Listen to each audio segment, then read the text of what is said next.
Hi brothers and sisters, இன்றைக்கி விநாயகர் சதுர்த்தி எப்படி போச்சுன்னு பார்க்கலாமா? மார்னிங் எழுந்திரிச்சோடனே ப்ரெஷ்லாம் பண்ணிட்டு தலையெல்லாம் வந்து நல்லா சிக்கு எடுத்துகிட்டு ஆயில் வச்சு நல்லா மசாஜ் பண்ணியாச்சு. இன்றைக்கி தலை குளிக்கணுன்ட்டு தென் 2 இட்லி ஒரு குருமாவை ஊற்றி சாப்பிட்டு முடிச்சாச்சு. தென் ஹேர்லாம் நல்லா வந்து ட்ரை பண்ணதுக்கப்புறம் இன்றைக்கி வந்து மாலை வந்து விநாயகருக்கு வந்து கோர்க்கணும் அப்படிங்கிறதுக்காக இந்த பூலாம் வந்து பறித்து வச்சுருந்தாங்க. நானும் யூடியூப்பில் வந்து ஒரு புது விதமாக மாலை கட்டுறது எப்படி அப்படின்னு சொல்லிட்டு பார்த்துட்டு நானும் போராடி கடைசியில் முடியல, குறுக்கோழி வந்துருச்சு. அதனால் விட்டுட்டு நார்மலாக எப்பயும் போல் கோர்க்கிற மாதிரியே கோர்த்தாச்சு. தென் கொஞ்ச நேரம் வந்து படுத்து ரெஸ்ட் எடுத்துகிட்டு இருந்தேன். அதுக்கப்புறம் அம்மா வந்து லஞ்ச் வந்து ப்ரிப்பேர் ஆயிடுச்சு, சாப்பிட வரலையா அப்படின்னு கேட்டுகிட்டே இருக்கவும் சரின்னு சொல்லிட்டு ஓடி போயாச்சு. என்னென்னு பார்த்தோன்னா சாப்பாடு, அதுக்கப்புறம் சாம்பார், நிறையா வெஜிடபிள்ஸ் போட்டு தான் எப்போவுமே வீட்டில் செய்வாங்களா, ஸோ அது மாதிரியே செஞ்சுருந்தாங்க. அண்ட் அப்பளம், 3 வகையான கூட்டு வச்சுருந்தாங்க. அஸ் வெல் அஸ் வந்து ஒரு வத்தல் குழம்பு வச்சுருந்தாங்க. மேடம் டயர்டே ஆகாமல் வச்சாங்க, சாப்பிட்டே நான் டயர்ட் ஆகிட்டேன். ஸோ இப்படிலாம் வந்து லஞ்ச் வந்து எப்போயாவது ஃபங்க்ஷன் அப்படின்னா வந்து அம்மா வந்து ப்ரிப்பேர் பண்ணக்கூடியது தான்.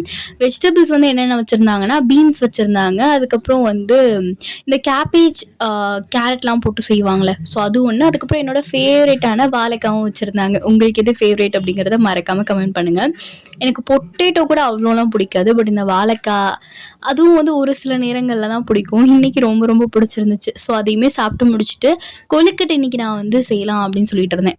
ஃபர்ஸ்ட் டைம் நான் வந்து செய்கிறேன். இந்த பிடி கொழுக்கட்டை இருக்கும்ல, ஸோ அதுதான் வந்து செஞ்சது. என் வாழ்க்கையிலே ஃபர்ஸ்ட் டைம் நான் கொழுக்கட்டை அப்படிங்கிற ஒன்று வந்து செய்கிறேன். அம்மா பார்த்திங்கன்னா இன்னொரு மாடலில் செய்வாங்க, ஸோ அது வந்து செஞ்சுருந்தாங்க. இதில் எனக்கு வந்து என்ன கையில் கிடச்சிச்சோ அதெல்லாம் வந்து போட்டு தான் செஞ்சுட்டு இருந்தேன்.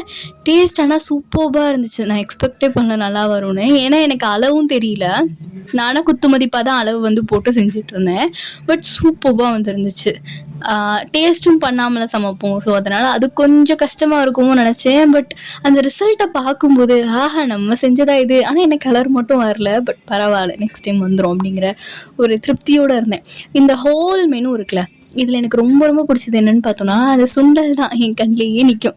அண்ட் பிள்ளையாருக்கு வந்து லைட்டிங்ஸ் எல்லாம் செட்டப்லாம் அம்மா தான் வந்து பண்ணிகிட்டு இருந்தாங்க. ஸோ பண்ணி முடிச்சுட்டு ஒரு வழியாக சாமியும் கும்பிட்டு முடிச்சாச்சு. அதுக்கப்புறம் என்ன பிரசாதத்தையும் சாப்பிட்டு முடிச்சு